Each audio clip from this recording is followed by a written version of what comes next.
Hello students, तो देखो last class हम लोगों ने अपने चैप्टर केमिकल इक्विलिब्रियम के अंदर बात की थी about how to calculate Kp and Kc for different types of reaction, जहां पे हम लोगों ने पहले टाइप ऑफ रिएक्शन देखी थी जिनके लिए डेल्टा एन जी कितना होता है 0। तो हमने देखा था कि कैसे हम एक प्रोसेस हमने सीखा था केपी और केसी कैलकुलेट करने के लिए। पहले हम मोल्स लिखते हैं इनिशियल, फिर हम इक्विलिब्रियम पे मोल्स लिखते हैं। केसी निकालना है तो हम वॉल्यूम से डिवाइड करते हैं, और अगर केपी निकालना है तो हम हर कंपोनेंट का प्रेशर कैलकुलेट करते हैं।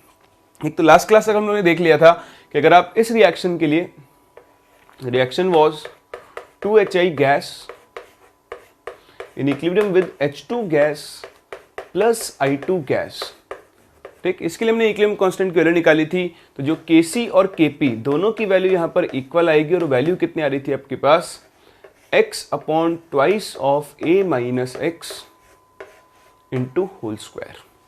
सही है। तो ये हम लोगों ने कैलकुलेट करना सीख लिया था।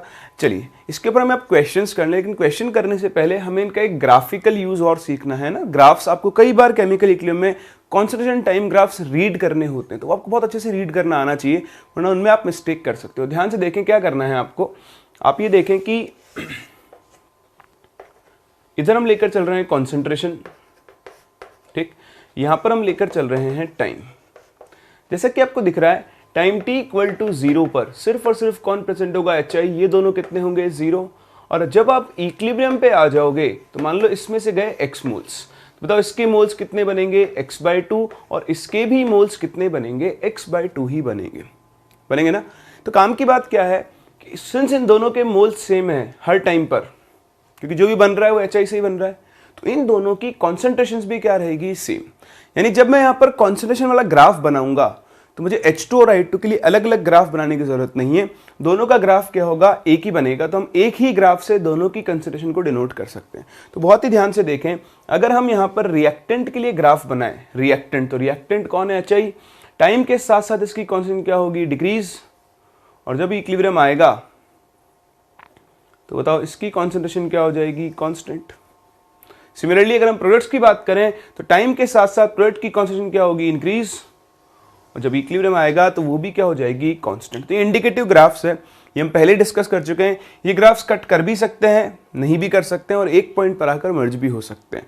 बताओ ये ग्राफ हम किसके लिए लिखेंगे, HI के लिए, और ये ग्राफ हमारा किसके लिए प्रेजेंट होगा, H2 और I2 के लिए। सही है, लिख सकते हैं। चलिए तो एक तरीका तो ये है। दूसरा, अगर मैं इसी रिएक्शन को उल्टा कर दूं, क्या कर दूं, उल्टा मतलब रिएक्शन कैसे लिख दूं, अब H2 gas plus I2 gas gives 2HI gas, ठीक है। एक तो देखो आपने रिएक्शन को उल्टा कर दिया है, तो Kp Kc की वैल्यू भी क्या हो जाएगी, उल्टी हो जाएगी। खैर अभी मैं यहाँ पे Kp Kc की वैल्यू कैलकुलेट नहीं कर रहा हूँ, मैं आपको ग्राफ से डील करवाना सीख रहा हूँ। अब यहाँ पर क्या है, दो केस बन सकते हैं, H2 और I2। ऐसा हो सकता है कि H2 और I2 दोनों की इनिशियल कंसेंट्रेशन क्या हो, सेम हो। जब दोनों की इनिशियल कंसेंट्रेशन सेम है, मान लो इसमें से गया x मोल, इसमें से भी कितना जाएगा, x मोल, और HI कितना बन जाएगा इस बार, वो आपका 2x मोल बन जाएगा। बोलो बनेगा। तो आप यहाँ पर देखें डिफरेंस यहाँ पर क्या क्रिएट होगा, जब हम ग्राफ बनाएंगे तो इस बार रिएक्टेंट कौन है, H2 और I2 है। कौन है, H2 और I2। तो अगर हम यहाँ पर कॉन्सेंट्रेशन वर्सेस टाइम ग्राफ बनाएं तो बताओ ग्राफ कैसे बनेगा। क्या मुझे H2 और I2 के लिए अलग अलग ग्राफ बनाना पड़ेगा, नहीं ना। दोनों की कॉन्सेंट्रेशन हर टाइम पर क्या आ रही है, सेम आ रही है। तो फिर से मैंने एक ही ग्राफ से डिनोट कर सकते हैं, ये रिएक्टेंट की कॉन्सेंट्रेशन का ग्राफ होगा। तो ये ग्राफ बेसिकली H2 और I2 दोनों की ही वैल्यू को दे रहा है, दोनों के लिए आप यूज कर सकते हो। और जो प्रोडक्ट के लिए ग्राफ बनेगा वो कुछ ऐसा बनेगा, ये ग्राफ HI की कॉन्सेंट्रेशन को डिनोट कर रहा होगा। लेकिन एक केस ऐसा भी हो सकता है जब H2 और I2 दोनों की इनिशियल कंसेंट्रेशन क्या हो, अलग अलग हो। मतलब केस ये हो जाए कि H2 गैस है प्लस आपके पास I2 गैस है, this will be in equilibrium with 2HI gas. तो आप देखें, अगर मैं यहाँ पर H2 की कॉन्सेंट्रेशन को A और I2 की कॉन्सेंट्रेशन को B ले लूं, तो जब हम इक्विलिब्रियम पर आएंगे, मान लो इसमें से गया X, इसमें से भी जाएगा X, और ये कितना बनेगा, 2X। तो अब डिफरेंस क्या है, अब आप H2 और I2 को एक ग्राफ से डिनोट नहीं कर सकते हो, आपको तो अलग अलग ग्राफ प्लॉट करने होंगे। तो अगर हम फिर से यहां पर कॉन्सेंट्रेशन वर्सेस टाइम ग्राफ्स को प्लॉट करें तो आपको ये देखना होगा कि ए और बी में से ज़्यादा कौन है। तो बोलो अभी तो हम मान लेते हैं कि let concentration of H2 is greater than I2 है। चलिए तो फिर से देखें, ग्राफ बनेंगे अलग अलग। जैसे ये पॉइंट है, मान लो ये A है, तो ये ग्राफ जो होगा वो किसके लिए होगा, H2 के लिए होगा। सही है। मान लो B ये पॉइंट है I2 की कंसेंट्रेशन, तो उसका ग्राफ भी कुछ ऐसा होगा, क्योंकि दोनों में से अमाउंट जो जा रहा है वो सेम जा रहा है, X और X। तो दोनों के जो ग्राफ का नेचर आएगा वो भी एग्जैक्टली क्या आएगा, सेम। जो चेंज आएगा, जो रेट होगी वो भी ऑलमोस्ट क्या होगी, सेम होगी। वहीं अगर आप HI के लिए बात करो तो HI का ग्राफ, वो तो प्रोडक्ट है, उसका ग्राफ कुछ ऐसा बनेगा। और जहां पे सबकी कॉन्सेंट्रेशन कांस्टेंट हो गई है, बताओ वो आपकी कौन सी स्टेट को दिखा रही होगी, इक्विलिब्रियम स्टेट को दिखा रही होगी। तो देखो मैं ये नहीं कह रहा हूं कि आपको यहाँ पे कुछ याद रखना है, कुछ भी याद नहीं रखना, जाने दो, क्यों याद रखेंगे। सीखना है आपको सिर्फ ये कि आपको अलग अलग तरीके से ग्राफ पढ़ने आने चाहिए। ये ग्राफ ये दिखा रहा है कि दोनों रिएक्टेंट की कॉन्सेंट्रेशन अलग अलग है, ये ग्राफ ये दिखा रहा है कि दोनों रिएक्टेंट की कॉन्सेंट्रेशन क्या है, सेम है। तो इस तरह से भांति भांति डिफरेंट टाइप के ग्राफ से आपको डील करना पड़ सकता है। चलिए ये तो इसका थियोरेटिकल एस्पेक्ट, आप ये ग्राफ्स कॉपी कर लें फटाफट से, ताकि हम लोग इसके ऊपर बेस्ड एक दो न्यूमेरिकल्स करें और फिर मूव करते हैं अपनी अगली रिएक्शंस पर, जिनके लिए delta N G greater than 0 या फिर लेस देन 0 हो सकता है। चलो तो आओ स्टार्ट करते हैं हमारे क्वेश्चन के साथ। क्वेश्चन आपके सामने है, दिख नहीं रहा होगा अभी, लो अब आपको ये दिखने लग गया है। देखिए पहला क्वेश्चन सिंपल, अभी क्योंकि मैंने आपको delta N G equal to 0 वाले रिएक्शंस पढ़ाई है तो हम उन्हीं के ऊपर फोकस कर रहे हैं। बाकी ऐसा नहीं है, एक बार एक प्रोसेस आप सीख चुके हो तो आप किसी भी रिएक्शन पर उसको अप्लाई कर सकते हो। देखें, for the reaction x gas plus y gas gives 2z gas, I2H2 को हमने x y और HI को z से रिप्लेस कर दिया। कह रहा है 2 मोल ऑफ x है, 1 मोल ऑफ y है and 1 mole of z are placed in a 10 litre vessel. अब आप ध्यान दें, यहाँ पर अभी तक हमने जो केस पढ़ा था उसमें क्या रहे थे, हम रिएक्टेंट लेकर चल रहे थे, सिर्फ प्रोडक्ट को कितना मानकर चल रहे थे, 0। लेकिन ऐसा हमेशा हो जरूरी नहीं है, यही उस क्वेश्चन का सोल एम है आपको सिखाना, कि यहाँ पर शुरुआत में ही सब कुछ लिया गया है। तो रिएक्शन है x gas plus y gas in equilibrium with 2z gas, ठीक है। यहाँ पर 2 मोल x लिया गया है, तो अभी हम टाइम t इक्वल टू 0 पर है, जब रिएक्शन शुरू नहीं हुई है। 1 मोल y लिया गया है और z भी ले लिया गया है पहले से ही, 1 मोल z, और in a 10 litre vessel and allowed to reach equilibrium if final concentration of z is 0.2 molar, then calculate Kc for the given reaction. चलिए पहले तो इस क्वेश्चन के डायमेंशंस को डिस्कस करते हैं। डायमेंशंस का मतलब देखो, रिएक्टेंट भी है, प्रोडक्ट भी है। कुछ लोग क्या करते हैं, आंख बंद करके इस क्वेश्चन को सॉल्व करते हैं, बोलते हैं कि क्या बोलेंगे कि जब इक्विलिब्रियम आएगा तो 2 में से चला जाएगा x, 1 में से जाएगा x, क्योंकि 1 मोल के लिए 1 मोल, तो x मोल के लिए इसका x मोल काम में आ जाएगा। सिंस इसके 1 से इसका 2 बनता है तो इसके x से इसका कितना बनेगा, 2x। अच्छा एक और छोटी सी चीज, कुछ लोग ये सोचते हैं कि सर ये x क्यों लिया, x के लिए ही क्यों लिया, मतलब y के लिए ले सकते हैं, किसी के लिए भी ले लो। देखो ना तो ये पूरा खत्म होगा ना ये पूरा खत्म होगा, क्योंकि क्या आने वाला है, इक्विलिब्रियम। तो किसी भी एक के रिस्पेक्ट में बात कर लो। जैसे मैंने मान लिया कि इसके x मोल गए, अब इसके x मोल के हिसाब से इन सब से बात करो। इसके 1 मोल के लिए इसका 1 मोल चाहिए, तो इसके x मोल के लिए इसका भी x मोल चाहिए होगा, इसके x मोल से ये कितना बनेगा, 2x बनेगा। सही है। अब कुछ लोग यहाँ से सॉल्व करने लग जाएंगे, उनका जो आंसर आएगा वो आएगा गलत। भाई साहब एक बात बताएं मुझे, आप सिंपल सी बात बताएं, आपसे किसने कहा ये रिएक्शन फॉरवर्ड जाएगी? किसी ने नहीं कहा ना, कहीं लिखा हुआ है ऊपर, तो आप खुद से कैसे मान सकते हो? आपको क्या पता है रिएक्शन फॉरवर्ड ही जाएगी, क्या रिएक्शन बैकवर्ड नहीं जा सकती है? जा सकती है ना। तो ऐसे क्वेश्चन जब कुछ नहीं जाते, पहले डिसाइड करने की कोशिश करो। जब रिएक्टेंट्स प्रोडक्ट सबके अमाउंट दिए हुए हैं तो आपको पहले सोचना होगा कि रिएक्शन फॉरवर्ड जा रही होगी या फिर बैकवर्ड जा रही होगी। इस क्वेश्चन में अगर मैं देखूं तो ये रिएक्शन बैकवर्ड जा रही है। कैसे पता? चलिए एक बार सरसरी निगाहों से, सरसरी का मतलब समझते हैं आप, तेज निगाहों से वापस पढ़ते हैं। Placed in a 10 liter vessel and allowed to reach equilibrium if final concentration of Z is 0.2 molar. बताओ Z आपने शुरू कितने से किया था? 1 मोलर से, ठीक है। 10 लीटर का फ्लास्क है, तो सबसे पहले ये तो सबके मोल्स हैं, आप निकालें कॉन्सेंट्रेशंस। कौन सी कॉन्सेंट्रेशंस? Initial concentrations. सही है। तो बताओ इसकी इनिशियल कॉन्सेंट्रेशन कितनी होगी? मोल्स अपॉन वॉल्यूम 0.2, 0.1 और ये कितना होगा? 0.1। अब आप यहाँ से हिसाब लगाएं, जब आपने रिएक्शन शुरू की थी तो ये 0.1 मोलर था, इक्विलिब्रियम पर ये 0.2 मोलर हो चुका है, तो ये रिएक्शन कहाँ जा रही होगी, फॉरवर्ड। ठीक है, चलिए, तो यहाँ पर तो केस ये हो गया कि जो आपने मान लिया वो हो गया, बट हर जगह ऐसा हो वो जरूरी नहीं है। तो ये रिएक्शन आपकी किधर मूव कर रही है, फॉरवर्ड, बैकवर्ड मूव नहीं कर रही है। वो मैं गलत बोल गया था क्योंकि मैंने इनको मोल्स कंसिडर कर लिया था, लेकिन सॉल्व करते करते मुझे ध्यान आया कि तो कॉन्सेंट्रेशन है। तो पहले आप सम की कॉन्सेंट्रेशन निकालें, तो Z की इनिशियल कॉन्सेंट्रेशन 0.1 है और इक्विलिब्रियम पर उसकी कॉन्सेंट्रेशन 0.2 हो चुकी है। इसका मतलब क्या होगा, इसका मतलब ये रिएक्शन फॉरवर्ड जा रही होगी। तो अगर हम एट इक्विलिब्रियम बात करें तो मान लो इक्विलिब्रियम पर इसमें से गया x, तो बताओ इसमें से भी कितना जाएगा x, और ये कितना बनेगा, 0.1 तो पहले से था प्लस 2x और बन जाएगा, होगा। और अब नए जो इक्विलिब्रियम आया उस पर z की नई कॉन्सेंट्रेशन 0.2 आनी चाहिए। तो देखो यहाँ से x की वैल्यू आपको मिल जाएगी 0.1/2 विच इज 0.05। सही है, तो देखो 0.2 में से 0.05 गया तो ये कितना बचेगा आपके पास, 1.95।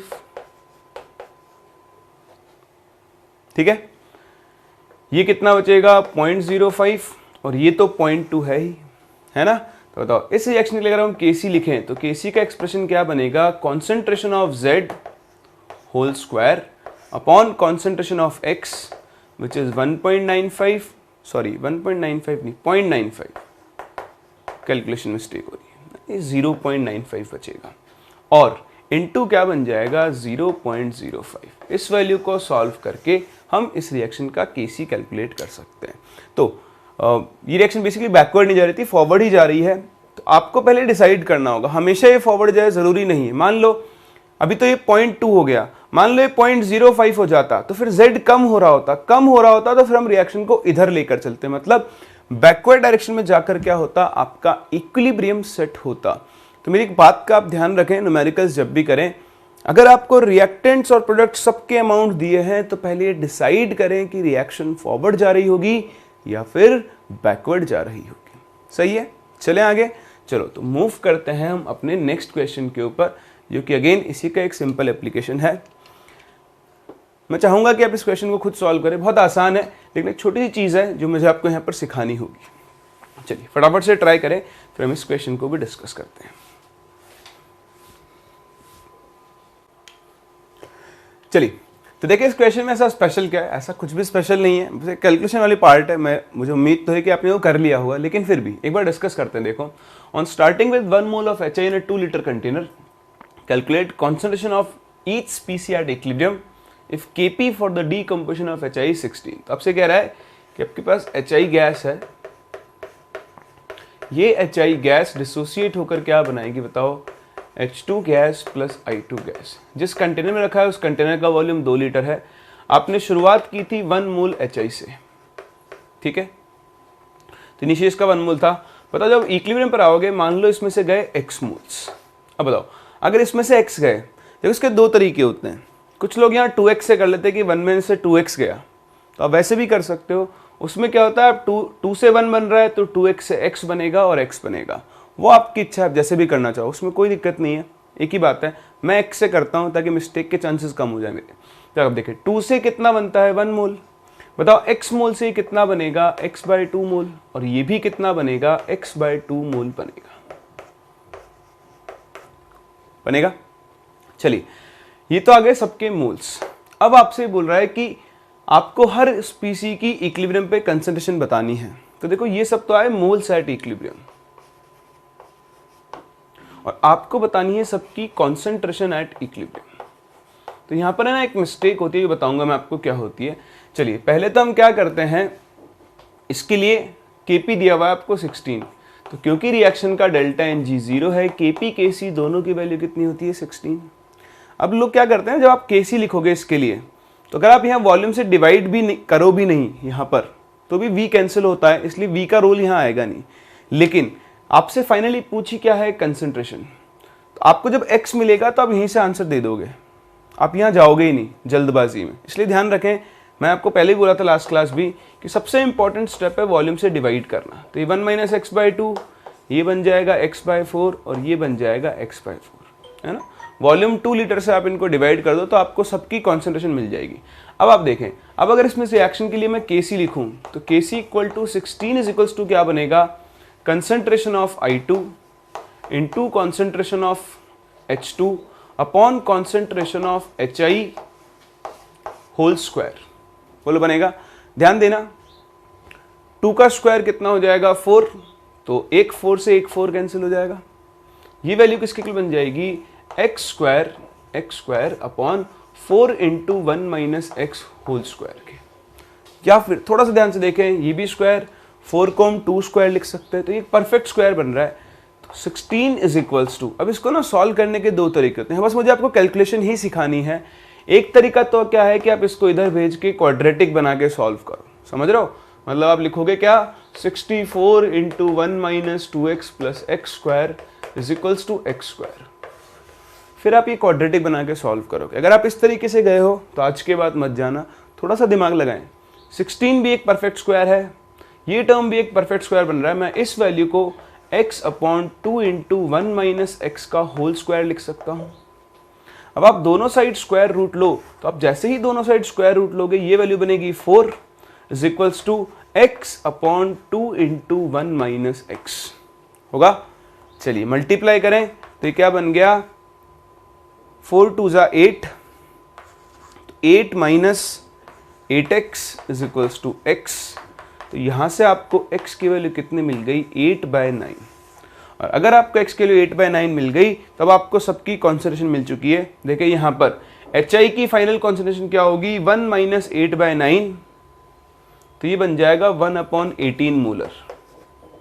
ये कितना बन जाएगा, 1/4 इंटू 8/9, ये बन जाएगा 2/9 मोलर, और ये भी कितना हो जाएगा 2/9 मोलर। सही है। ऐसे छोटे छोटे क्वेश्चंस आपको इक्विलिब्रियम पर मिल सकते हैं। इंपॉर्टेंट चीजें क्या है, कभी भी आप ऐसे एक्सप्रेशन में पहुंचो तो एक बार जरूर चेक कर लो कि दोनों साइड परफेक्ट स्क्वायर तो नहीं है। अगर दोनों साइड परफेक्ट स्क्वायर हुआ तो आपका काम आसान हो जाएगा, आपको ऐसे क्वाड्रेटिक को सॉल्व नहीं करना पड़ेगा। चलिए अब और क्वेश्चन अभी हम करते हैं, आपको डीपीयू में और क्वेश्चंस मिलेंगे प्रैक्टिस करने के लिए, फिर हम उनको डिस्कस भी करेंगे। अभी हम चलते हैं आगे।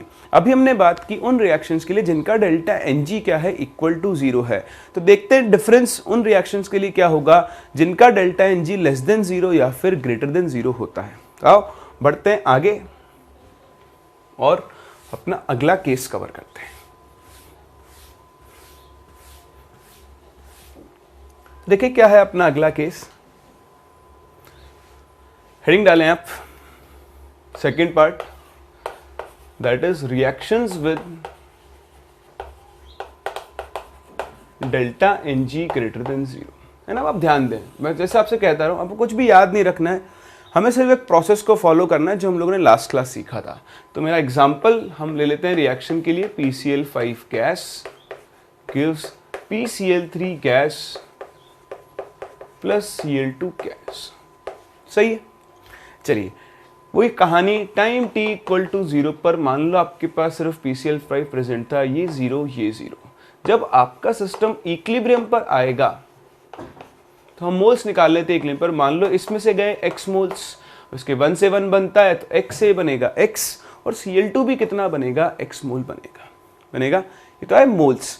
मोल्स से आप क्या निकालो, कॉन्सेंट्रेशन। क्या निकालोगे, कॉन्सेंट्रेशन। तो कॉन्सेंट्रेशन कैसे निकालते हैं, moles divided by volume divided by volume divided by volume. अगर आप इस रिएक्शन के लिए Kc लिखेंगे, Kc, तो बताओ Kc का एक्सप्रेशन क्या बनेगा, concentration of PCl3 into concentration of Cl2 upon concentration of PCl5 बनेगा ना। रखें वैल्यूज, ये x बाई वी, ये x by v, x by v into x by v upon PCl5, ये कितना हो गया, a minus x upon v. देखो v से v कैंसिल, बताएं Kc की वैल्यू किसके इक्वल हो जाएगी, x square upon a minus x into v के। बोलो लिख सकते हैं। तो ये आ गया Kc का एक्सप्रेशन। अब ध्यान से देखें, ध्यान से, बहुत ध्यान से देखो, पिछले केस में जहां डेल्टा Ng 0 था वहां आपने देखा था कि Kc के एक्सप्रेशन में कहीं भी v नहीं आ रहा था। तो अगर आप बाई चांस v से डिवाइड नहीं भी करते तो कोई फर्क नहीं पड़ता, लेकिन यहाँ फर्क पड़ता है, यहाँ बहुत फर्क पड़ता है, क्योंकि केसी के एक्सप्रेशन में कौन आ रहा है, वी आ रहा है। सही है, कुछ याद नहीं रखना, ना ये याद रखना ना ये याद, ये प्रोसेस आपको समझना है जो कि बहुत ही आसान है। चलिए, अगर मुझे यहीं पे केपी कैलकुलेट करना पड़े तो अलग से कुछ करने की जरूरत नहीं है। बताओ इक्विलिब्रियम पर टोटल मोल्स कितने होंगे, कितने हो जाएंगे, a प्लस एक्स, सबके मोल्स को ऐड कर दो, होगा।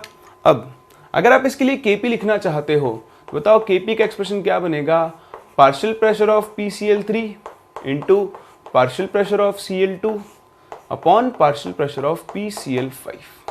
सही है। अब एक तो क्या है कि आप अलग से कैलकुलेट करो सबके पार्शियल प्रेशर, ये छोड़ो ना, आपको मैं डायरेक्ट इक्वेशन में रखना सिखाता हूँ, है ना। आपको क्या निकालना है, पार्शियल प्रेशर ऑफ PCl3, तो देखो डायरेक्ट यूज क्या करो, पार्शियल प्रेशर ऑफ PCl3 क्या होता है, PCl3 का mole fraction into total pressure. और बताओ PCl3 का मोल फ्रैक्शन क्या बनेगा, PCl3 के मोल्स, हाँ, डिवाइड बाई टोटल मोल्स। तो आप ऐसा करो ना, यही लिखो डायरेक्ट। मान लो टोटल प्रेशर P है, तो आप क्या लिखोगे, PCl3 का प्रेशर, PCl3 के moles x upon total moles which is a plus x into total pressure P। बस खत्म। आपको Cl2 का पार्शियल प्रेशर लिखना है, तो बताओ Cl2 के moles x upon total moles a plus x into P। ऐसे लिखना सीखो, स्पीड बढ़ेगी। PCl5 का पार्शियल प्रेशर, तो PCl5 के moles a minus x upon total moles a plus x into P। बना तो देखो, P से हो गया P कैंसिल, हो गया। चलिए अब लिखते हैं हम Kp का एक्सप्रेशन, बहुत ध्यान से देखना। अच्छा, ये नीचे वाले a प्लस एक्स से एक a प्लस एक्स भी उड़ा दो, तो x इंटू एक्स क्या बनेगा, x square into P upon ये a प्लस एक्स और ये a माइनस एक्स मल्टीप्लाई करके क्या बनेंगे, a square minus x square. समझ रहे हो। तो इस तरह से आप इस रिएक्शन के लिए क्या कर सकते हो, Kp लिख सकते हो। देखो अभी ना आप सिर्फ लिखना सीख रहे हो, अभी 2-3 लेक्चर के बाद ना इनमें से कई एक्सप्रेशन आपको एज इट इज यूं के यूं याद हो जाएंगे। जैसे ये वाला है, ये आपको ऐसे कैसे याद हो जाएगा। अभी इसी में एक और टाइप ऑफ रिएक्शन होती है, उसका Kp भी आपको एज इट इज याद हो जाएगा। चिंता मत करो, आपको 1% एफर्ट नहीं डालना होगा, आपको खुद अपने आप याद होगा। तो ये लिख लिया इसका Kc का एक्सप्रेशन, ये लिख लिया Kp का एक्सप्रेशन। अभी आपको कुछ भी याद नहीं रखना है, क्वेश्चन आएगा, आपको इसी प्रोसेस को एज इट इज फॉलो करना है। समझ रहे हैं। चलिए तीसरी चीज ग्राफ्स, तो ग्राफ्स भी प्लॉट कर लेते हैं यहाँ पर। बताओ अगर हम इनके लिए कॉन्सेंट्रेशन टाइम ग्राफ बनाएं, तो अब आप अच्छे से समझ चुके हैं। PCl5 reactant, PCl3 Cl2 product, दोनों की कॉन्सेंट्रेशन क्या है, सेम है। तो अगर हम यहाँ पर ग्राफ्स प्लॉट करें तो बताओ PCl5 का ग्राफ तो कैसा बनेगा, क्योंकि वो तो रिएक्टेंट, उसकी कॉन्सेंट्रेशन डिक्रीज होगी और इक्विलिब्रियम पर क्या हो जाएगी, कांस्टेंट। तो ये ग्राफ तो बन गया PCl5 के लिए। और PCl3 Cl2 का ग्राफ सेम बनेगा, तो ये ग्राफ आपका बन गया PCl3 या Cl2 दोनों के लिए। सही है। तो ये था example, reaction with delta Ng क्या होता है, ग्रेटर देन 0। चलिए अब आपने ये कर लिया है, तो मैं आपको एक छोटा सा काम देता हूं। ये एक रिएक्शन है, ध्यान देना। N2O4 gas changes to 2NO2 gas. देखो अगर आप इस रिएक्शन के लिए डेल्टा Ng निकालो तो वो भी ग्रेटर देन 1 आ रहा है, सॉरी ग्रेटर देन 0 आ रहा है, 1 इक्वल, ये भी डेल्टा Ng 1 है इसका। चलो मैं आपको छोटा सा काम दे रहा हूँ, तो ये कॉपी कर लो आप। उसके बाद मुझे आप इस रिएक्शन के लिए Kp का एक्सप्रेशन कैलकुलेट करके बताओ। क्या कैलकुलेट करके बताओ, Kp का एक्सप्रेशन फटाफट से कैलकुलेट करो। एक तो आपने कैलकुलेट कर ही लिया है, एक आपको ये और कैलकुलेट करना है, ठीक है। फिर इनको हम दोबारा आगे और यूज करेंगे, वहां पर मैं आपको इनको याद भी करवाऊंगा, अभी नहीं करवाऊंगा। अभी तो सिर्फ आप कैलकुलेट करके देख लो कि इसकी वैल्यू कितनी आती है। तो आप देखें इनकी वैल्यू सेम ही आएंगी, मतलब डिफरेंस सिर्फ एक नंबर का आएगा, दैट इज 4। आई होप आपने कैलकुलेट किया होगा। आओ एक बार इसको डिस्कस कर लेते हैं, फिर बढ़ते हैं अगली रिएक्शन, दैट इज जिनके लिए डेल्टा Ng लेस देन 0। देखिए रिएक्शन क्या थी हमारी, रिएक्शन थी N2O4 gas in equilibrium with 2NO2 gas, ठीक है। चलिए टाइम t इक्वल टू 0, तो टाइम t इक्वल टू आपने 0 पे शुरू किया, मान लो इसके a मोल्स थे, इसके 0, और जब आप इक्विलिब्रियम पर आ जाओगे तो बताओ a में से कितना गया होगा, x, ये कितना बना होगा 2x। तो बताओ टोटल मोल्स कितने हो जाएंगे, फिर से कितने आ गए a प्लस एक्स, है ना, वहां पर भी a प्लस एक्स ही आए थे। अब जब आप इस रिएक्शन के लिए कंसंट्रेशन लिखोगे एट इक्विलिब्रियम तो आपको सबको किससे डिवाइड करना पड़ेगा, वॉल्यूम से। और जब इस रिएक्शन का आप Kc लिखोगे, चलो हम Kc नहीं लिखते हैं, Kc लिखना तो आसान है, हम तो Kp की बात करते हैं, Kp, ठीक है। तो ये मोल्स ही हैं आपके इक्विलिब्रियम पे। जब आप Kp लिखोगे तो बताओ Kp कैसे लिखोगे, Kp का एक्सप्रेशन बनेगा partial pressure of NO2 whole square divided by partial pressure of N2O4। सही है। अब जब आप पार्शियल प्रेशर ऑफ NO2 निकालोगे तो कैसे निकालोगे, NO2 के मोल्स 2x अपॉन total moles A plus x whole square upon, यहाँ क्या लिखोगे बताओ आप, N2O4 के moles A minus x upon total moles again A plus x. हाँ, P से मल्टीप्लाई कौन करेगा मेरे दोस्त, इंटू P। नहीं मैं चेक कर रहा था, आप चिंता मत करो, है ना। तो देखो ये P स्क्वायर से एक P cancel, A plus x के स्क्वायर से A प्लस एक्स का एक स्क्वायर कैंसिल। तो देखो 2x का स्क्वायर क्या बनेगा, 4x स्क्वायर अपॉन ये नीचे फिर से क्या बन जाएगा, a square minus x square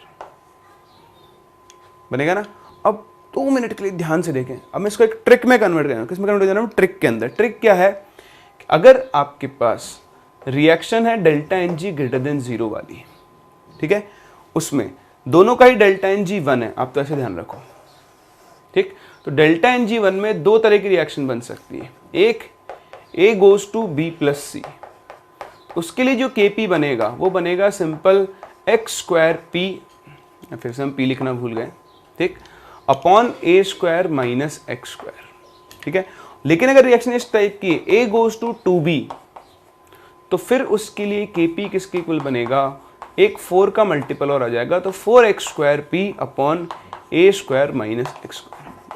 इसको आप ऐसे कैसे ना अपनी कॉपी में हाईलाइट करके छोड़ दें, याद आपको भी नहीं रखना है, याद तो ये यूज करते करते अपने आप ही हो जाएगा। लेकिन ध्यान रखना, मैं इसको याद क्यों करवा रहा हूँ कि most of the equilibrium cases में आपको ये रिएक्शंस मिला करेंगे इसी पैटर्न की।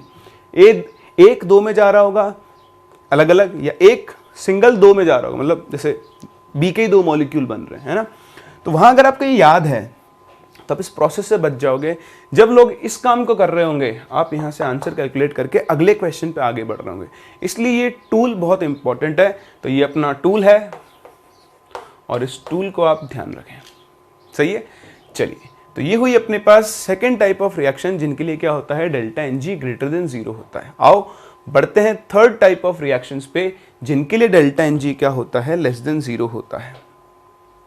कॉपी कर लिया आपने, चलिए बहुत बढ़िया, कर लिया है। तब लिखे अपने थर्ड टाइप ऑफ रिएक्शन जिनके लिए डेल्टा एन जी क्या होगा, लेस देन 0 होगा। चलिए, इनके लिए कुछ स्पेशल नहीं है, वो तो वही प्रोसेस तो है जो अपने सीखा है, हमें वही करना है फॉलो, बस हम प्रैक्टिस कर रहे हैं। बार बार एक ही प्रोसेस को आप बार बार रिपीट करोगे तो उसमें आपका परफेक्शन आता जाता है ना। तो बस वही काम हम कर रहे हैं।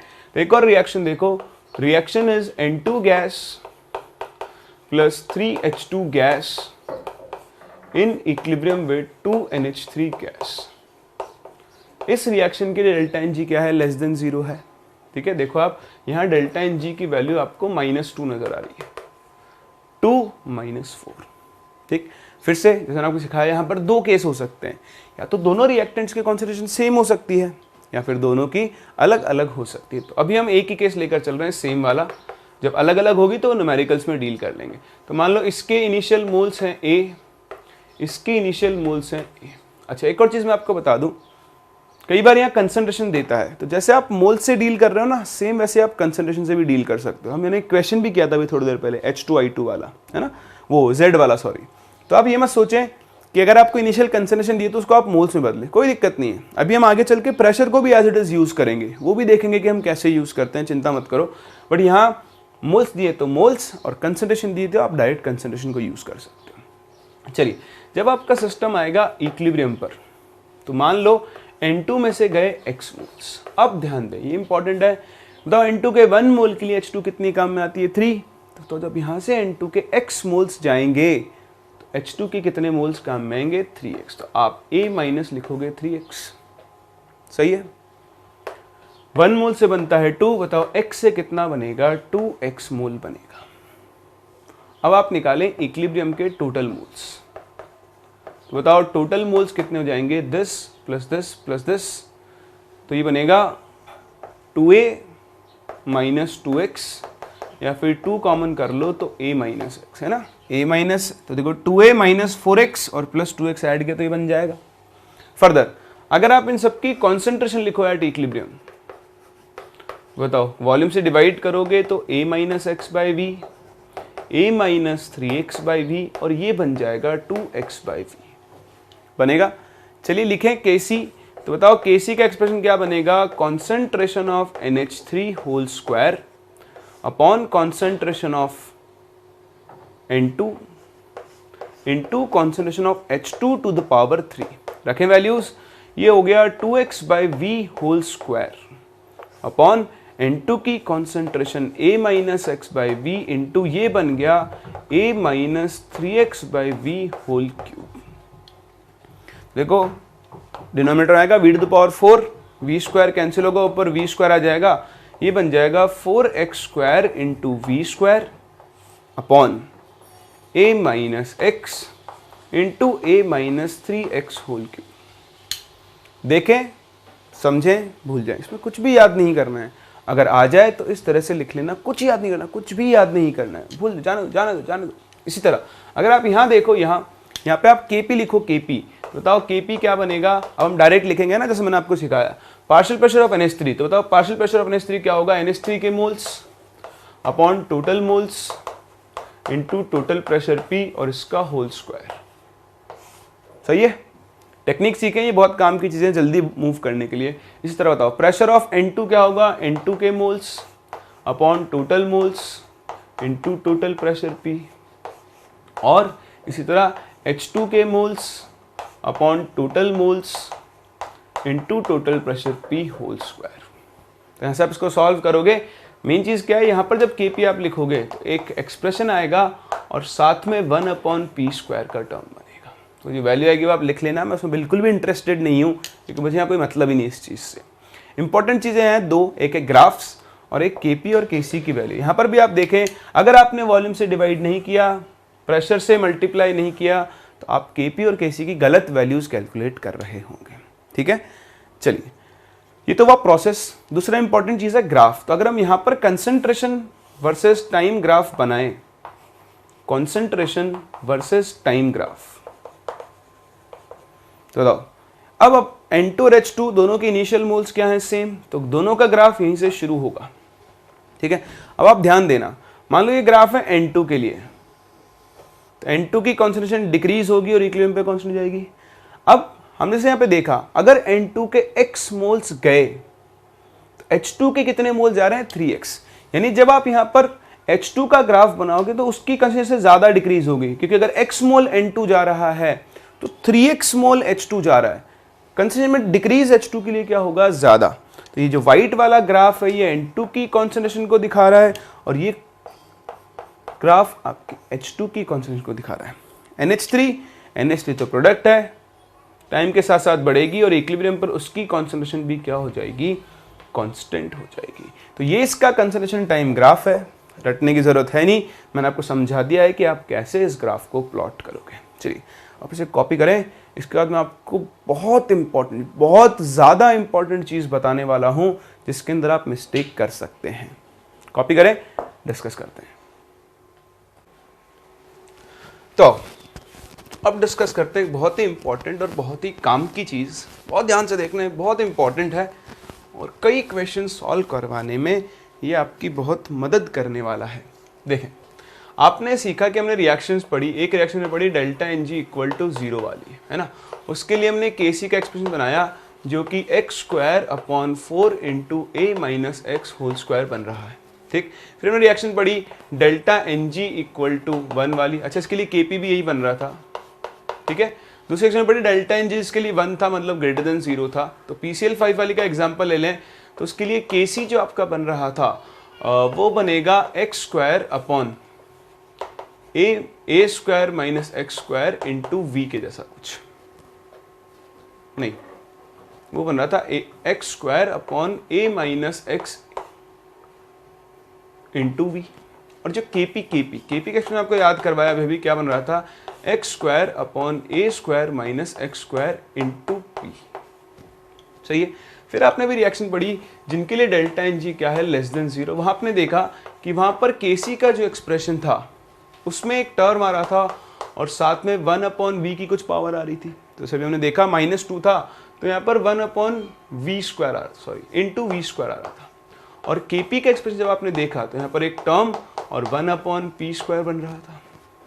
सही है। तो अगर हम इन वैल्यूज को देखें तो बहुत ध्यान से देखो, delta N G equal to 0 in reaction के लिए केपी और केसी के टर्म्स में ना तो वॉल्यूम आ रहा है ना प्रेशर, मतलब यहाँ केपी केसी की वैल्यू प्रेशर पर डिपेंड नहीं करती है। तो Kp and Kc are independent of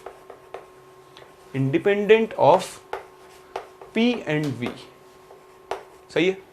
यहां पे आप देखें केसी, यहां दिख रहा है आपको केसी क्या है, यहां पर इनवर्सली प्रोपोर्शनल टू वॉल्यूम है और केपी क्या है, डायरेक्टली प्रोपोर्शनल टू प्रेशर। मतलब अगर मैं इस वाली रिएक्शन में कंटेनर का वॉल्यूम डबल कर दूं, हाँ, तो केसी की वैल्यू क्या हो जाएगी, हाफ।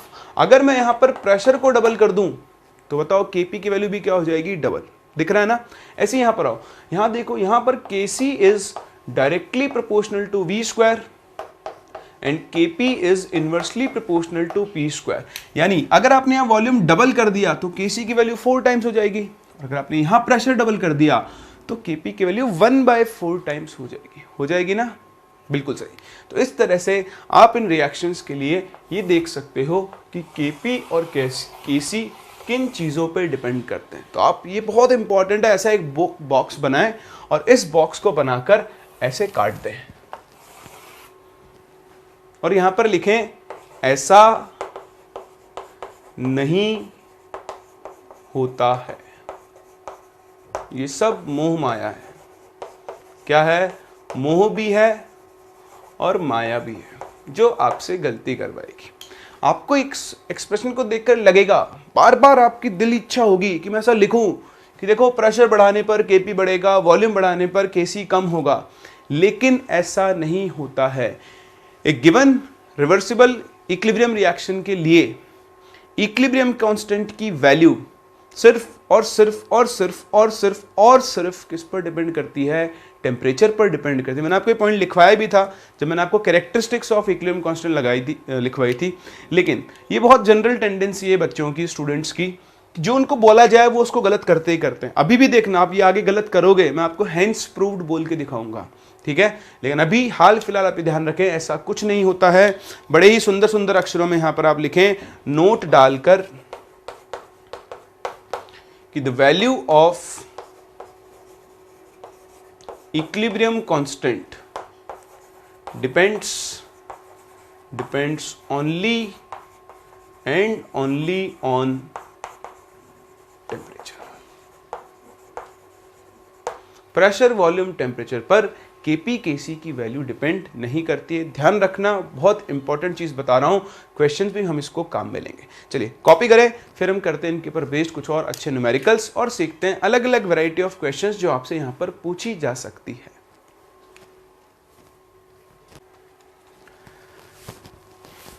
चलिए तो अब स्टार्ट करते हैं क्वेश्चंस के साथ और आपको मैं सिखाता हूं अलग अलग वैरायटी के क्वेश्चंस को यहां पर अप्रोच। देखो केमिकल इक्विलिब्रियम का ये जो आप पार्ट पढ़ रहे हो ना, केपी केसी कैलकुलेशन, यहां पे ऐसे कोई बहुत बड़ी थ्योरीज नहीं है, लेकिन छोटे छोटे कंसेप्ट्स हैं जो आपको अलग अलग क्वेश्चंस में यूज करने पड़ते हैं। आइए देखें question, a mixture of SO3, SO2 and O2 gases is maintained at equilibrium in 10 litre flask at a temperature, और केसी आपको इस रिएक्शन का दिया हुआ है 100, ठीक है, रिएक्शन दी हुई है। दो पार्ट करने हैं आपको। At equilibrium if number of moles of SO3, तो सब कुछ इक्विलिब्रियम पे कह रहा है, and SO2 in flask are same. तो आप क्या करो, पहले तो जो नॉर्मल हम काम करते हैं वो काम कर लो, 2SO2 प्लस O2 2SO3, है ना, गैस गैस है ही, सब दिख ही रहा है आपको। चलिए number of moles of SO3 और SO2 सेम है। अच्छा, शुरुआत में क्या लिया है ये नहीं कहा है उसने कुछ भी। Mixture of SO3, SO2 and O2 gas is maintained at equilibrium in 10 liter flask at a temperature at which Kc for the reaction is this। ठीक है, एक चीज को यहां पे बतानी चाहिए थी कि आपने SO2 और O2 के मोल्स सेम लिए हैं या फिर नहीं लिए, तो चलो एक काम करते हैं, हम अलग अलग लेकर चल लेते हैं एक बार। तो इसके मोल्स A, इसके मोल्स B, सही है। चलिए अब जब आप इक्विलिब्रियम पर आएंगे तो मान लो इसके में से गए x मोल्स, बहुत ध्यान से देखना, इसके 2 मोल के लिए 1 मोल काम में आएगा, 1 के लिए हाफ काम में आएगा, तो x के लिए कितना काम में आएगा, ये x/2, और SO3 2 मोल से 2 मोल बनता है, x से कितना बनेगा, x मोल ही बनेगा।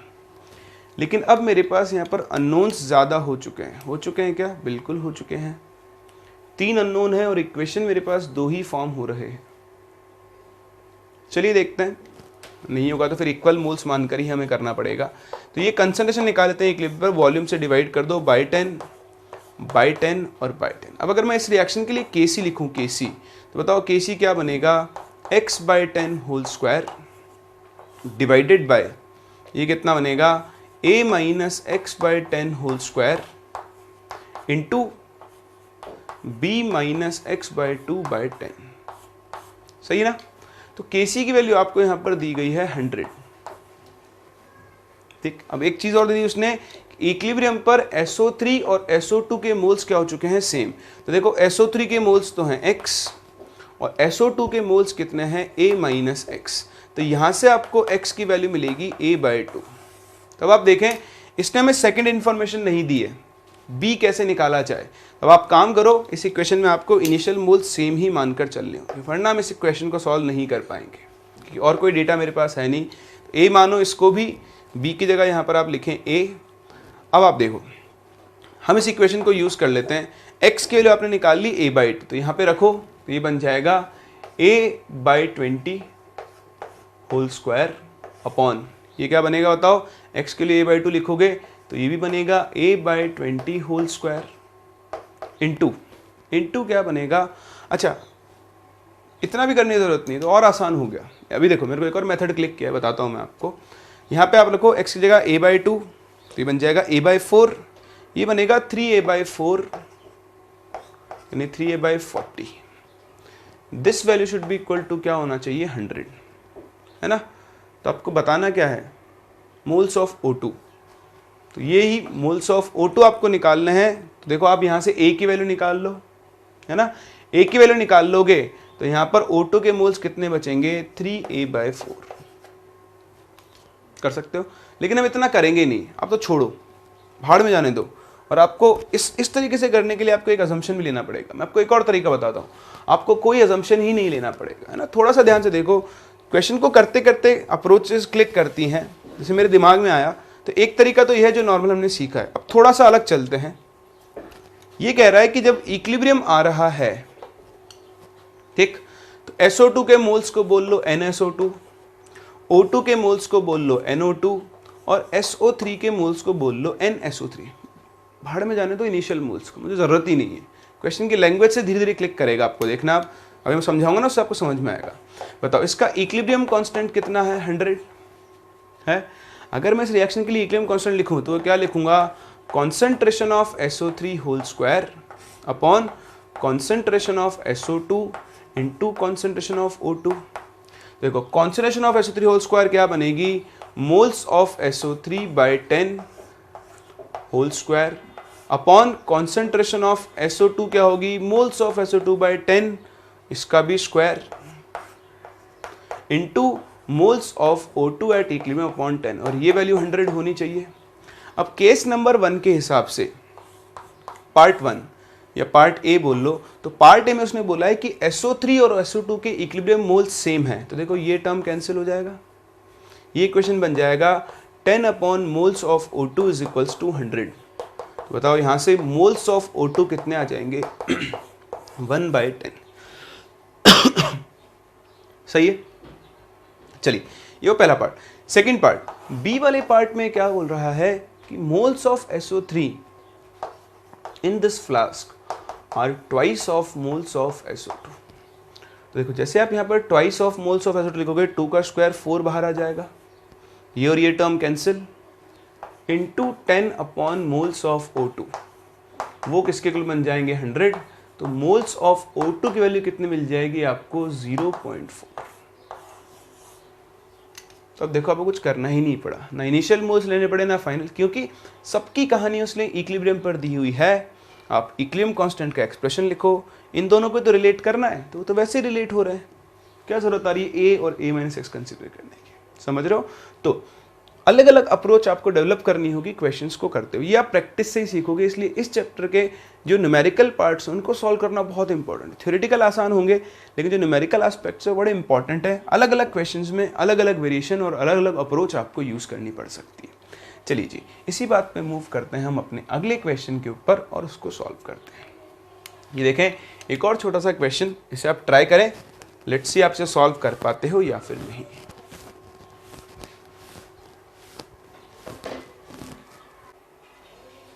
एक सेकंड, इस क्वेश्चन में वैल्यू मिसिंग है। ये आपका कंप्लीट क्वेश्चन है कि 1 मोल N2 3 मोल H2 1 लीटर फ्लास्क में रखे गए हैं और इक्विलिब्रियम पर आपको कंसंट्रेशन ऑफ NH3 बतानी है। टोटल प्रेशर 1 atm है इक्विलिब्रियम का और इक्विलिब्रियम कांस्टेंट की वैल्यू है 4/27। सही है। चलिए तो अब देखें, इस क्वेश्चन में छोटी छोटी चीज़ों पे आपको ध्यान देना है। पहली चीज़, ये जो इक्विलिब्रियम कांस्टेंट दिया हुआ है, मैं इसे Kc लूँ या फिर Kp लूँ, ये तो 4/27 दिया हुआ है। गैसियस रिएक्शन है, Kp Kc दोनों लिख सकते हैं, बताओ क्या लें। हाँ, क्योंकि देखो आपसे कंसंट्रेशन पूछी गई है NH3 की इक्विलिब्रियम पर, तो कंसंट्रेशन पूछी गई है तो आप इसे Kc लेकर चलो। कुछ नहीं दिया तो हम Kc मानकर चलेंगे। तो बस सिंपल हो चुका है क्वेश्चन।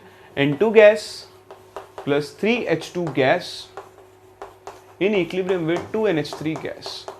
ठीक है, तो देखिए N2 के मोल्स हो गए 1, इसके हो गए 3, तो 1 में से गया x, 3 में से जाएगा 3x और ये कितना बनेगा 2x।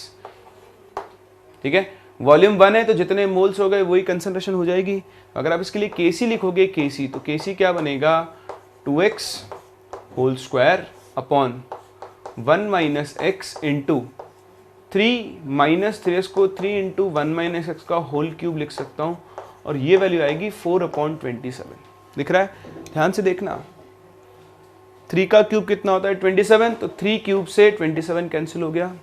ऊपर बनेगा 4x स्क्वायर, तो 4 से 4 कैंसिल हो गया, तो x square upon 1 minus x whole 4 बनेगा 1 के इक्वल।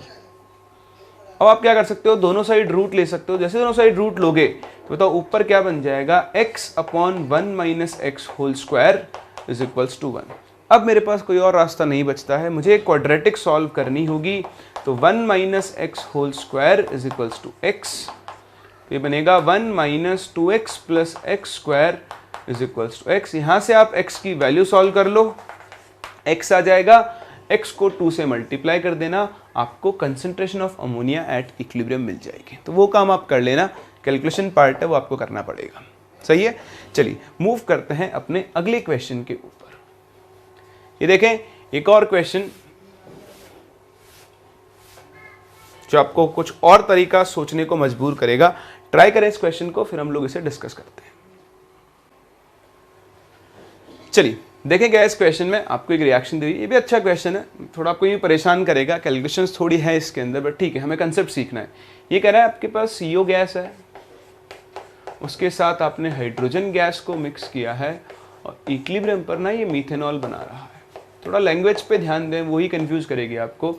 0.15 मोल तो CO लिया गया, डब्बे का वॉल्यूम है 2.5 litre, is maintained eight 500 kelvin along with catalyst. Catalyst का कोई रोल नहीं है ना, उससे टेंशन मत लेना आप। चलिए कह रहा है हाइड्रोजन इज इंट्रोड्यूस्ड, अब इसके अंदर हाइड्रोजन इंट्रोड्यूस की गई है, until the total pressure of the system is 8.2 atm at equilibrium. देखो इसने कितनी हाइड्रोजन दी मुझे नहीं पता, तो मैं मान लेता हूँ उसने A मोल हाइड्रोजन ऐड की होगी और इसको ऐड करने के बाद सिस्टम जब इक्विलिब्रियम पर आया तो बताओ इक्विलिब्रियम पर टोटल प्रेशर कितना है, 8.2 atm है। ठीक है, चलिए इसको यूज कर लेंगे। और इक्विलिब्रियम पर मिथेनॉल कितना बना ये भी आपको बता दिया। तो आप देखो, मान लो इक्विलिब्रियम पर इसमें से गए होंगे x मोल्स, बताओ इसमें से कितने मोल्स जाएंगे, a माइनस 2x, और ये कितना बनेगा, x मोल बनेगा। एक चीज तो आपको पता है कि इक्विलिब्रियम पर जितना मिथेनॉल बना उसके मोल्स है 0.08, x की वैल्यू आपको 0.08 मोल मिल चुकी है। पार्ट नंबर 1 सही है। दूसरा, अब आपको A और ढूंढना है, x तो मिल ही चुका है। तो आप देखो इक्विलिब्रियम पर टोटल मोल्स कितने हो चुके होंगे in terms of A and x, तो this plus this plus this, है ना। तो कितना बनेगा, देखो 0.5 माइनस एक्स, ऐसे करते हैं, या तो x की वैल्यू बाद में रख लेंगे। चलो 0.5 माइनस एक्स तो बनेगा 0.5 प्लस A माइनस एक x से x तो कैंसिल हो जाएगा -2x। बनेगा। ये आ गए टोटल मोल्स। x के लिए और रख दो तो ये हो गया 0.08 रखूंगा तो 0.16, 0.15 प्लस 0.16, 0.31 प्लस a बन जाएगा। अब आप ध्यान से देखें, आपको कंटेनर का वॉल्यूम पता है, टेम्परेचर पता है और आपको क्या पता है, इक्विलिब्रियम का टोटल प्रेशर पता है। तो आप PV इक्वल टू nRT लगा के टोटल मोल्स एट इक्विलिब्रियम निकाल सकते हो using PV upon RT। So pressure is 8.2, volume is 2.5, R की वैल्यू होती है 0.082 ले लेता हूँ कैलकुलेशन के लिए, और टेम्परेचर होता है 500। तो देखो 00 से ये बन जाएगा 8.2, 8.2 से गया 8.2, 2.5 अपॉन 5 ये वैल्यू बन जाएगी 0.5। तो अब देखो ये वैल्यू आपकी 0.5 आनी चाहिए ना। तो यहाँ से आप a की वैल्यू निकाल लो, 0.5 माइनस 0.31 तो वैल्यू आ जाएगी 0.19। यानी आपने हाइड्रोजन के जो मोल्स ऐड किए थे वो 0.19 थे। तब देखें क्या क्या बचा, इक्विलिब्रियम पर 0.15 में से x गया, 0.15 में से x यानी 0.08 गया, तो ये कितना बचेगा 0.07। a था 0.19, उसमें से गया 0.16, तो 0.19 में से 0.16 गया तो ये बचेगा 0.03, और ये तो 0.08 बन ही रहा है, सबके मोल्स आ गए। चलिए अब आपको निकालना है Kc, तो Kc का एक्सप्रेशन क्या बनेगा, कंसंट्रेशन ऑफ CH3OH, तो 0.08 divided by volume 2.5 upon concentration of CO 0.07 upon 2.5, volume से डिवाइड करना मत भूलना, और 0.03 अपॉन 2.5। इसको आप सॉल्व कर लो, 58.3 आपको अपने Kc की वैल्यू मिल जाएगी। और एक बार Kc आ गया, साथ में आपको Kp भी निकालना है ना, तो बताओ Kp इज इक्वल्स टू क्या होता है, Kc into RT to the power delta Ng। एक सेकेंड मिस्टेक कर दी मैंने, ये स्क्वायर है, देखो सिली मिस्टेक, ठीक है, स्क्वायर भी आप कर सकते हो। तो यहाँ पर RT के लिए क्या बनेगी -2, R पता है, T पता है, वैल्यू रख के आप यहाँ पर Kp भी सॉल्व कर सकते हो। तो कैलकुलेशन पार्ट में मत जाओ, हाँ यहाँ कैलकुलेशन थोड़ी लेंदी है, लेकिन कंसेप्ट पे आप जाओ कि किस तरह से आप अलग अलग कंडीशंस के अंदर वैल्यूज को यूज करके x a निकाल सकते हो और फिर Kp Kc दोनों की वैल्यू कैलकुलेट कर सकते हो। कर लेंगे, चलिए कर लेंगे। तो फिर से मूव करते हैं हम अपने अगले क्वेश्चन पे। ये देखें एक और वेराइटी ऑफ क्वेश्चन जो यहाँ पे आपको सॉल्व करनी पड़ती है, ये मैं आपको सिखा चुका हूँ और मैं पूरी उम्मीद करता हूँ कि आप इस क्वेश्चन को आसानी से सॉल्व कर लोगे। चलो ट्राई करो, इसको भी डिस्कस करते हैं। तो देखें सिंपल सा क्वेश्चन जो मैंने आपको सिखाया था ना, लिक्विड वाला, ये कह रहा है 1 मोल ऑफ इथाइल अल्कोहल है, तो C2H5OH लिक्विड है, उसके साथ आपने 1 मोल एसिटिक एसिड मिक्स किया है,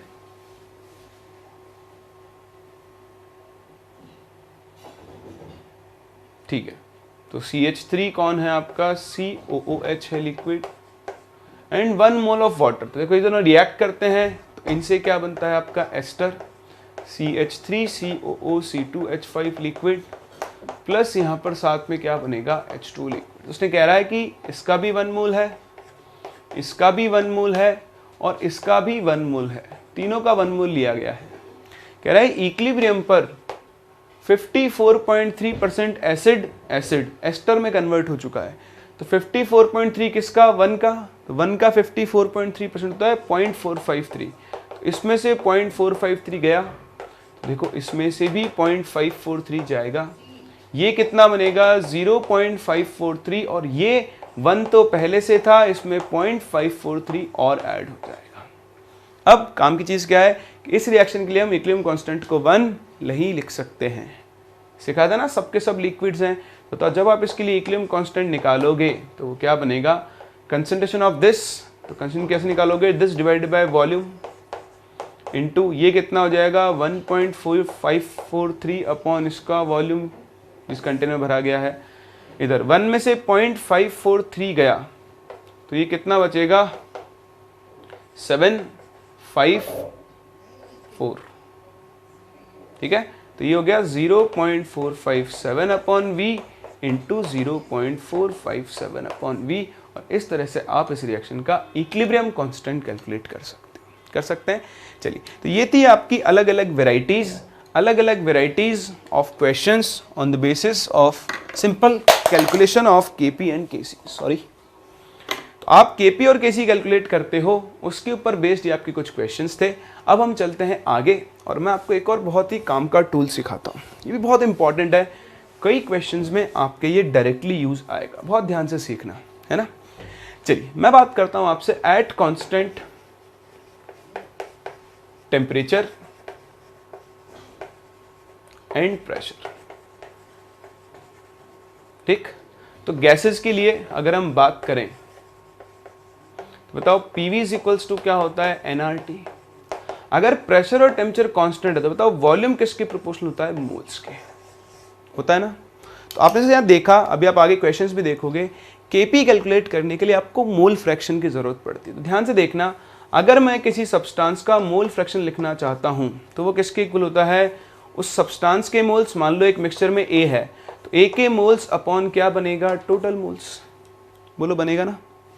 अब आप ध्यान से देखें, कई बार क्या होता है, जैसे यहाँ पे वॉल्यूम प्रोपोर्शनल टू मोल्स है, तो जब कांस्टेंट टेम्परेचर है तो आप एक टर्म और लिखोगे वॉल्यूम फ्रैक्शन। क्या लिखते हैं हम लोग, वॉल्यूम फ्रैक्शन। मान लो वही कंपोनेंट ए है तो उसको मैं क्या लिखूंगा, volume of A upon total volume. तो सिंस कांस्टेंट टेम्परेचर पर, कांस्टेंट टेम्परेचर आप ऐसा देख लो, moles of A, pressure temperature same है ना, बताओ मोल्स ऑफ ए को मैं क्या लिख सकता हूं, P into volume of A upon R T. बताओ टोटल मोल्स को क्या लिख सकता हूं, P into total volume upon R T. देखो P बाई आर टी से P बाई आर टी गया, ये बन जाएगा VA अपॉन V टोटल, बन जाएगा ना। तो यहां से मैं एक बहुत काम की चीज प्रूव कर रहा हूं कि किसी भी गैसियस मिक्सचर में जो मोल फ्रैक्शन होता है किसी एक कंपोनेंट का, वो उसके वॉल्यूम फ्रैक्शन के भी बराबर होता है। जो मोल फ्रैक्शन होगा सेम वही क्या होगा, वॉल्यूम फ्रैक्शन होगा। और ये टूल आपके बहुत काम में आने वाला है न्यूमेरिकल्स में। ऐसे कई क्वेश्चंस आपको वहां मिलेंगे जहां पर आपको गैसेस का वॉल्यूम फ्रैक्शन दे देगा। क्या दे देगा, वॉल्यूम फ्रैक्शन दे देगा। तो अगर आपको वॉल्यूम फ्रैक्शन दिया है मतलब आपको मोल फ्रैक्शन पता है, या फिर रिवर्स, अगर आपको मोल फ्रैक्शन पता है तो आप वॉल्यूम फ्रैक्शन भी निकाल सकते हो। कई बार वो आपसे परसेंट बोल देगा 20% बाय वॉल्यूम है। भाई 20% बाय वॉल्यूम है तो वॉल्यूम फ्रैक्शन कितना हो जाएगा, 0.2, जिसको आप मोल फ्रैक्शन के इक्वल लेकर चल सकते हो। तो बहुत इंपॉर्टेंट टूल है, ध्यान रखना, कई क्वेश्चंस में आपके काम में आएगा। कॉपी करो, फिर हम इसके ऊपर क्वेश्चन से शुरू करते हैं। ये चीज ध्यान रखना, परसेंटेज अगर आपको दी है तो उसको आप 100 से डिवाइड करके फ्रैक्शन के अंदर कन्वर्ट कर सकते हो गया। ये सब याद नहीं रखना है, याद रखना है ये, इसको हाईलाइट कर लेना लिख के कि कांस्टेंट टेम्परेचर प्रेशर पर वॉल्यूम फ्रैक्शन और मोल फ्रैक्शन की वैल्यू इक्वल होती है। चलिए जी देखें, ये रहा अपना एक सिंपल सा question on the basis of this concept जो मैंने आपको अभी सिखाया कि if total pressure at equilibrium for the following reaction is 2 atm, ये रिएक्शन दी है, then calculate the volume fraction of Cl2 at equilibrium. तो आपको वॉल्यूम फ्रैक्शन निकालना है, मतलब आपको सिर्फ क्या निकालना है, Cl2 का मोल फ्रैक्शन निकालना है। तो कैसे करें, चलिए देखते हैं। टाइम t इक्वल टू 0 पर मुझे इसके मोल्स नहीं दिए, तो मान लो कुछ a मोल्स थे, ये होगा 0, ये होगा 0, ये 2 हटा देना, गलती से आ गया यहाँ पर। बताओ इक्विलिब्रियम पर क्या होगा, a में से जाएगा x, ये बनेगा x और ये बनेगा x, बनेगा। अच्छा केसी वगैरह कुछ नहीं दिया इस रिएक्शन का, हमें सिर्फ टोटल प्रेशर दिया गया है और आपको mole volume fraction of Cl2 at equilibrium calculate करना है। कुछ तो मिसिंग लग रहा है मुझे इसके अंदर, चलिए देखते हैं। मिसिंग होगा तो वैल्यू चेक करके रखेंगे, अभी तो ट्राई करते हैं बिना इसकी कोशिश करने की। आप निकाल लो टोटल मोल्स एट इक्विलिब्रियम कितने हो जाएंगे, टोटल मोल्स आपके हो जाएंगे A प्लस एक्स, सही है। आपको इक्विलिब्रियम पर टोटल प्रेशर दिया गया है 2 atm, क्योंकि मुझे टेम्परेचर भी नहीं पता है तो मैं PV इक्वल टू nRT भी नहीं लगा सकता हूं, है ना, और ना ही मुझे यहाँ पर पार्शियल प्रेशर ऑफ Cl2 पता है। तो मुझे लगता है यहाँ पर आपकी Kc की वैल्यू मिसिंग है, इसीलिए इस क्वेश्चन को हम ठीक से सॉल्व नहीं कर पाएंगे। चलिए मैं एक बार चेक करता हूं इसमें कुछ एरर तो नहीं है। चलिए तो यहाँ पर मिसिंग है वैल्यू मिसिंग है Kp की। आपको इस रिएक्शन के लिए Kp भी दिया हुआ है विच इज 0.2 atm, ठीक है। तो हमारे ऑपरेटर भाई साहब लिखना भूल गए इसलिए। तो ये आपका क्वेश्चन है, टोटल प्रेशर इक्विलिब्रियम पर 2 atm दिया है, ये आपके टोटल मोल्स आ गए। बताओ इस रिएक्शन के लिए अगर मैं Kp लिखूंगा तो Kp क्या बनेगा, पार्शियल प्रेशर ऑफ PCl3। चलिए अब हम टूल्स यूज करना शुरू करते हैं। पार्शियल प्रेशर ऑफ PCl3 क्या लिखूंगा, PCl3 के moles upon total moles into total pressure. और अब आप देखो क्योंकि इन दोनों गैसेस के मोल्स सेम हैं तो बताओ दोनों का पार्शियल प्रेशर भी क्या आएगा, सेम आएगा ना, तो इसको स्क्वायर कर दो डायरेक्ट, डिवाइडेड बाय बताओ इसका पार्शियल प्रेशर क्या बनेगा, इसके moles upon total moles into total pressure P। तो जैसे आप यहाँ से Kp का एक्सप्रेशन लिखोगे क्या बनेगा, x square P upon a square minus x square, और ये वैल्यू 0.2 के इक्वल बन गई।